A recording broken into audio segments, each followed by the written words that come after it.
आप देख रहे हैं ये गीता जयंती महोत्सव पर ब्रह्मा कुमारी ईश्वरीय विश्वविद्यालय में यहाँ पर स्टॉल लगाया है। नमस्ते जी। आज यहाँ पर गीता जयंती महोत्सव में सेक्टर 12 में स्टॉल लगाया है, क्या मैसेज देना चाहते हैं? सबसे पहले तो गीता जयंती की बहुत बहुत हार्दिक शुभकामनाएं। और गीता एक ऐसा ज्ञान है जिस वजह से भारत भूमि जो है विश्व प्रसिद्ध है, क्योंकि ये वो ज्ञान है जो जीवन जीने की कला सिखाता है।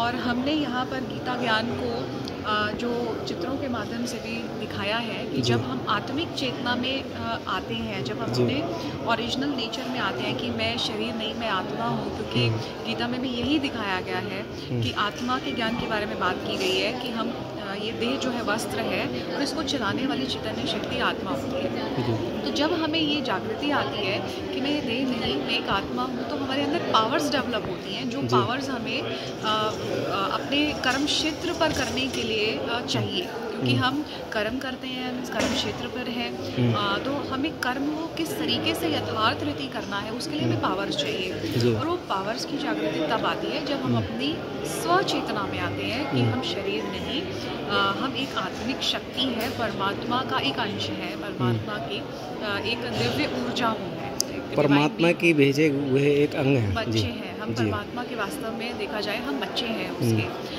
तो जो परमात्मा को सर्वशक्तिवान कहा गया है, तो उसके बच्चे भी कैसे होंगे, सर्वशक्तिवान होंगे ना। तो जब हम उस जागृति में आते हैं तो हमारे अंदर जो है नेगेटिविटी नष्ट होने लगती है, दिव्य गुण जागृत होते हैं, और जो हमारे अंदर सोई हुई पावर्स हैं वो सारी जागृत होती हैं, जो हमें एक अच्छा जीवन जीने के लिए चाहिए।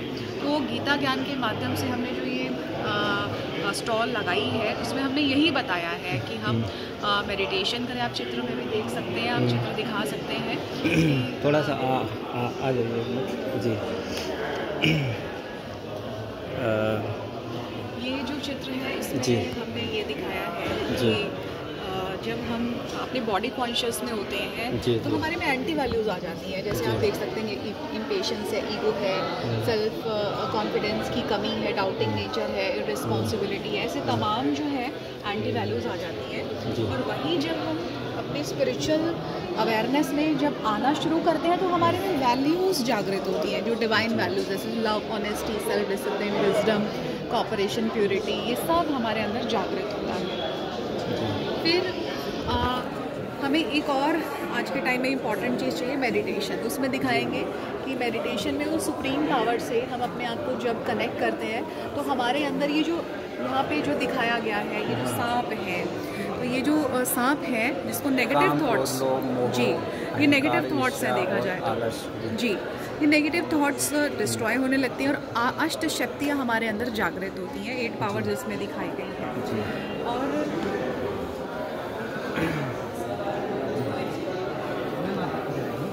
और हमारे अंदर मेडिटेशन के माध्यम से जो है जैसे 16 कलाएं जागृत होती हैं। कृष्ण जी को निश्चिंत रहने के लिए, हाँ जी, निश्चिंत रहने की कला, व्यवहार करने की कला, स्वस्थ रहने की कला है, ये सारी कलाएं आप देखेंगे इस चित्र में लिखी गई हैं।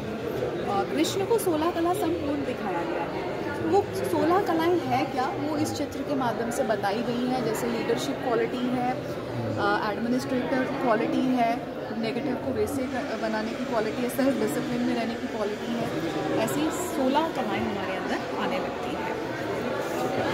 तो आज के इस अध्याय में एक जो गीता जयंती महोत्सव सेक्टर 12 कन्वेंशन हॉल में मनाया जा रहा है, तो इसमें एक 2 शब्दों में कहा जाए तो पूरे देश को क्या मैसेज देना चाहेंगे?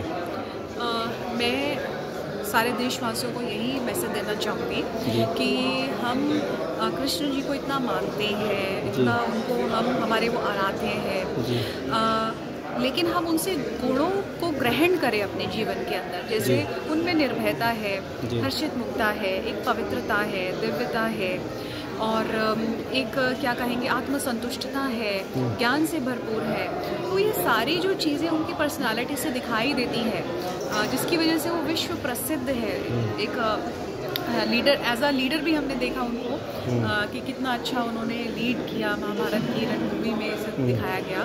तो ये सारी जो क्वालिटीज़ हैं हम अपने जीवन में भी लेकर के आए और वो हम तभी ला सकते हैं जब हम मेडिटेशन करें, सेल्फ अवेयरनेस में रहें।